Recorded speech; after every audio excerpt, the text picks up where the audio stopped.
insatisfacción. Uy. Ah, no iba hasta ahora. Vale. Bueno, eso, quería hablar del sentimiento de insatisfacción. Y para algunos, pues a lo mejor parezco muy joven para haber experimentado este sentimiento, ¿no?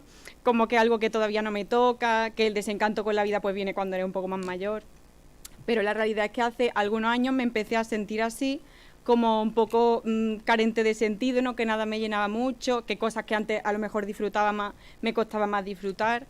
Y no creo que sea algo que todos vayamos a vivir con la misma intensidad, ni, también hago spoiler, ni me siento así desde ese momento tampoco, ¿no? Pero algo común en estos años, desde que conocí a Dios, es que cuando no lo tengo como el centro de mi vida, ¿no? O como que lo dejo un poco más de lado, pues es como si viera mi vida con un poco menos de color, ¿no? Y como digo, no creo que a todos nos vaya a pasar esto con la misma intensidad ni de la misma manera, pero estoy bastante segura de que no soy la única persona a la que le ha pasado. Y que le pasa esto de sentirse insatisfecho, aun cuando a lo mejor pues nuestra vida va todas las cosas bien, ¿no? Aparentemente. Hay una psicóloga que se llama Julieta París, que afirma que la insatisfacción vital, o sea que esto tiene un nombre, ¿no? Es una de las causas más comunes por las que en la actualidad acudimos a un terapeuta.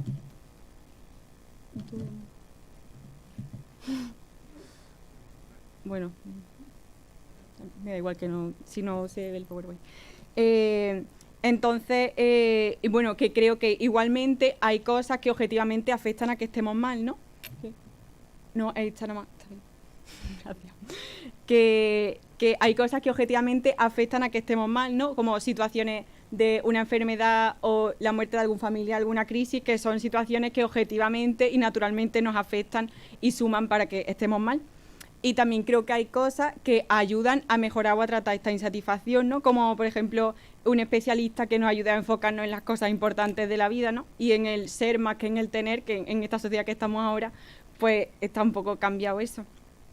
Pero también creo que igualmente hemos comprobado que este sentimiento de insatisfacción nos pasa cuando todo va bien, ¿no? Cuando tenemos una familia, a lo mejor amigos, trabajo, una casa y muchas cosas que va bien en nuestra vida, también a veces nos sentimos insatisfechos, ¿no? Y si somos honestos con nosotros mismos, no podemos acallar este sentimiento y no se va. Y hay personas que afirman que esta insatisfacción no es algo normal, como que estamos relativamente programados para dicha insatisfacción vital, como si tuviéramos pues que simplemente resignarnos a ello y ya está. Y bueno, para mí, en mi vida personalmente, comprobar esa insatisfacción y ver que no se iba, ¿no? Aunque hiciera otras cosas o aunque pasara el tiempo y comprobar que no se iba, me producía un montón de frustración, ¿no? Porque era como, tío, si todo está bien en mi vida, ¿por qué me siento así, ¿no? Que es justo, debería de estar al contrario, mucha gente mataría por tener cosas que yo tengo en una familia o estar bien económicamente o cualquier cosa. Entonces me producía mucha insatisfacción, ¿no? Porque pensaba, tío, debería estar bien, ¿no? O a lo mejor no. Hay una frase de C.S. Lewis que me gusta mucho que dice: el dolor es el megáfono que Dios usa para despertar a un mundo de sordos. Y no creo que se refiera a que Dios produzca este dolor, ¿no?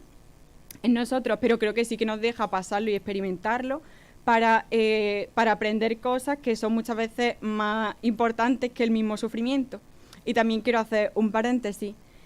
Con esta frase no quiero decir que sea lo mismo estar un día mal o tener un día malo y el sufrimiento que se sufre por la muerte de alguien o por algo más grave, ¿no?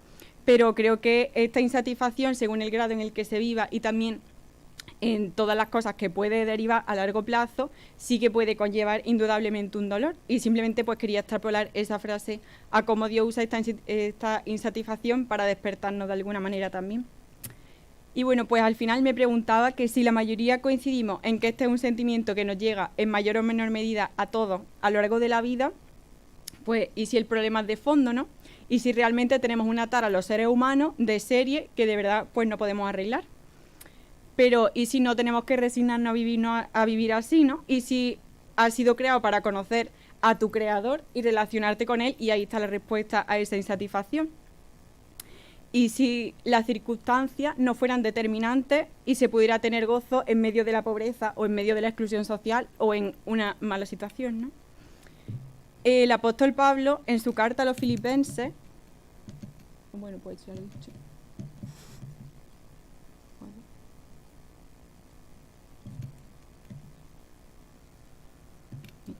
En su carta a los filipenses escribe: he aprendido a estar satisfecho, o en otras versiones que dice he aprendido a contentarme o a estar contento en cualquier situación en que me encuentre. Sé lo que es vivir en la pobreza y lo que es vivir en la abundancia. He aprendido a vivir en toda y cada una de las circunstancias, tanto a quedar saciado como a pasar hambre, a tener de sobra como a sufrir escasez.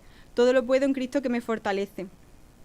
Y esto y todo lo que estoy diciendo no quiere decir que no podamos estar tristes, ¿no? Ni mucho menos. Dios conoce nuestro dolor y sabe que vamos a sufrir, y es algo normal estar triste por muchas cosas que nos pueden pasar, ¿no? Y de hecho le duele nuestro dolor y quiere acompañarnos en él.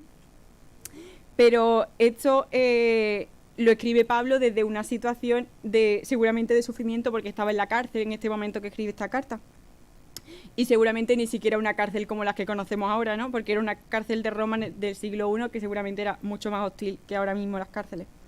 Pero si Pablo dice que ha aprendido a contentarse en cualquier situación en la que se encuentre, lo que sacamos seguro es que su contentamiento no puede estar en la situación que estaba viviendo, ¿no? No es porque todo le fuera bien que él estaba contento. Y también quiero decir que su contentamiento no era un contentamiento superficial de decir estoy bien, ¿no? Como cuando decimos estoy bien para que la gente piense que estemos bien. Era un contentamiento real y genuino, ¿no? Y si Pablo lo pudo tener en medio de esta situación, ¿por qué no podemos tenerlo nosotros, no? Porque Pablo era una persona de carne y hueso igual que nosotros. Y lo que dice Pablo tiene sentido si miramos un poco lo que dice Jesús en el Evangelio de Juan, que dice: el ladrón no viene más que a robar, matar y destruir. Yo he venido para que tengan vida y la tengan en abundancia. Y no sé lo que os sugiere esta promesa, pero no parece que hable de ninguna insatisfacción que sea normal, ¿no? Dice que ha venido para que tengamos vida en abundancia, no insatisfacción y ya está. Ni que debamos resignarnos a aceptar esta insatisfacción, porque él desde luego no vino a eso. Y parece que habla también de una vida plena. Y cuando descubrimos esta vida, descubrimos que no se encuentra tampoco en lo que Dios nos da materialmente o socialmente o económicamente, o lo que sea, ¿no? Sino en Dios mismo y en cuando lo conocemos. En el Salmo 73, que es en el que había pensado para esta predicación, en los versículos 25 y 26 dice el salmista: ¿a quién tengo en el cielo sino a ti? Si estoy contigo, ya nada quiero en la tierra. Podrán desfallecer mi cuerpo y mi espíritu, pero Dios fortalece mi corazón. Él es mi herencia eterna. Para este salmista, la presencia de Dios y estar con Él es tan grande y tan inexplicable que no se compara a nada de lo que haya conocido en la tierra hasta ahora. Y me recuerda también a lo que escribe Pablo en esta misma carta a los filipenses, que dice: es más, todo lo considero pérdida o basura, como dice en otra versión, por razón del incomparable valor de conocer a Cristo Jesús, mi Señor. Por Él lo he perdido todo y lo tengo por estiércol a fin de ganar a Cristo. Y ganar a Cristo no significa tener que hacer cosas para ganarlo. Significa, como dicen otras versiones, conocerlo y tener una relación con Él.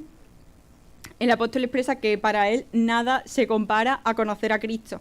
Y tuvo una vida antes de conocerlo, ¿no? No nació teniendo una relación con Cristo, pero todo se le queda a un lado y no hay comparación cuando lo conoce. Corrie ten Boom, que es una mujer holandesa que vivió varios meses en un campo de concentración nazi durante la Segunda Guerra Mundial, y os invito a leer su historia porque de verdad es fantástica, escribió: no sabes que Jesús es todo lo que necesitas hasta que Jesús es todo lo que tienes. Y me llevaba a pensar que solamente las personas que han vivido la escasez más absoluta, ¿no?, como Pablo o Corrie en este caso, han descubierto que lo único que necesitaban para seguir adelante era Jesús. Y no solamente para seguir, sino también para tener gozo en esa situación donde estaban. Y en esta sociedad occidental en la que casi todos tenemos mucho de casi todo, situación en la que pienso que a veces es más difícil escuchar la voz de Dios, a veces creo que Dios nos deja experimentar este sentimiento de vacío para, en medio de tanto ruido, ¿no?, va a llamar nuestra atención, porque ahora mismo, pues, escasez no sufrimos mucha gente. Y porque creo que seamos quienes seamos y estemos como estemos, y tanto si sentimos que es así como si no, la realidad objetiva y el factor común entre todos los seres humanos del tiempo que sea es que necesitamos a Jesús, y esto es así si lo sentimos y si no lo sentimos. Y Dios, con su gracia, encuentra la manera de hacérnoslo notar con la situación en la que estemos. En medio de tanto ruido y con tantas cosas es difícil a veces escuchar la voz de Dios, ¿no? Y cuando todo va bien, al menos en mi vida, Dios pasa a un segundo plano, ¿no? Como si yo me bastara sola, como si no lo necesitara. y como si que todo me vaya bien no fuera por su gracia. Y también conformándome con que todo me vaya bien y no con todo lo que Él quiere darme porque me ama. Y también quiero hacer un paréntesis, estar bien está bien, ¿no? Y creo que Dios se alegra cuando estamos contentos y cuando disfrutamos de todas estas cosas buenas, porque todo lo que tenemos bueno viene de Él, ¿no? Y creo que a Él le encanta que lo disfrutemos. Pero si puede darnos gozo en las situaciones difíciles, porque creemos que en las buenas a veces nos va a chafar la diversión, que incluso los cristianos muchas veces pensamos en eso, ¿no? Que precisamente lo que Jesús dice es que ha venido para que tengamos vida en abundancia. Y a mí me da que no se refiere solamente a la vida que vamos a tener en el cielo, ¿no? Que también podemos caer en pensar, bueno, eso será cuando estemos en el cielo, pero yo creo que también se refiere vida en abundancia ahora mismo aquí. Y personalmente yo en mi vida experimento que cuanto más me acerco a Dios, pues tengo menos miedo, me siento más segura, tengo más confianza, soy más valiente. Y todo esto de manera natural, ¿no? No forzándome a tener todas estas cosas. Y Él quiere todo esto para mí y más, ¿no? Y la libertad, cuanto más la encuentro, es paradójicamente, cuanto más me quito yo del centro y lo pongo a Él, porque Él es quien quiere darme todas estas cosas buenas. Y porque es una frase que también me gustó mucho, que cuando las primeras cosas se ponen primero, las segundas cosas no se suprimen, sino que aumentan. Y cuando ponemos las cosas en el orden para las que fueron creadas, lo único que vamos a encontrar es la vida plena para la que fuimos creados nosotros también. Porque pensamos que vamos a saber llevar nuestra vida mejor que Dios, ¿no? Al menos en mi experiencia, pues he descubierto que no sé llevarla muy bien. Y además, pues por dos cosas, ¿no? La primera, que Él nos ha creado, entonces pues nuestro creador sabe lo que es mejor para nosotros, ¿no? Igual que el creador de cualquier cosa sabe lo que es mejor para eso. Y lo segundo, porque me ama más que yo a mí misma y a ti te ama más que tú a ti mismo, y además de saber lo que es mejor para ti, quiere lo mejor para ti y quiere lo mejor para todos nosotros. Pero aún así Dios es paciente, ¿no? Y no nos obliga a aceptarlo, ni a amarlo, ni a obedecerlo, ni mucho menos, porque si no, sí que podríamos dudar de este amor, si nos obligara a tenerlo. Y Él promete todas estas cosas y ya es decisión nuestra si las aceptamos o no, ¿no? Y si confiamos en Él o no confiamos. Pero yo creo que una vida plena sí es posible, ¿no? Una paz que nos acompaña siempre y que no depende de ni se altera demasiado por las circunstancias que estemos viviendo. Dios en nuestra vida bastará para sanar todas las heridas que tengamos, muchas ahora mismo aquí y muchas otras cuando estemos en el cielo con Él. Y entonces en ese momento descubriremos una dependencia que en este momento de que no queremos ataduras con nada, ¿no? Y la dependencia está muy mal vista y creo que está mal la dependencia de muchas cosas. Pero esta dependencia tumba o derriba un poco nuestro orgullo porque no queremos tenerla con nada. Pero cuando descubrimos que es una dependencia para la que hemos sido creados y que cuanto más dependemos y más nos aferramos a eso, más libres nos sentimos, pues descubrimos también que no hay nada mejor y encontramos la vida plena de la que tanto se habla y ahora mismo tanta gente busca en diferentes sitios. Una vez en unas conferencias que estuve proyectaron una frase que me encantó y la quería poner aquí también, que dice: el creyente contento es la persona más contenta del mundo y a la vez la más insatisfecha. Su corazón ha sido tan ensanchado que ni reinos ni imperios la pueden satisfacer, pero con agua y pan estará satisfecho si le viene de la mano de su Dios. El corazón que ha sido ensanchado para acoger a Dios ya nunca más podrá ser llenado sino por Dios. Y no sé, pensaba, ¿no?, que algo hay ya en las personas que conocen a Dios que ni reinos ni imperios las pueden satisfacer. Y esto no significa que no nos puedan cautivar esas cosas o que nos puedan satisfacer por un periodo limitado de tiempo o que no las podamos disfrutar, porque como digo, todas las cosas buenas vienen de Dios, ¿no? Y creo que las cosas buenas con Dios son el doble de buenas. Y podemos disfrutar esto, ¿no? Pero a la larga, si esta es nuestra única fuente de gozo, creo que también se va a quedar corta y vamos a volver a no poder acallar este grito de vacío que vamos a tener dentro. Pero en contraste con lo mínimo, si sabemos que viene de Dios, tendremos gozo.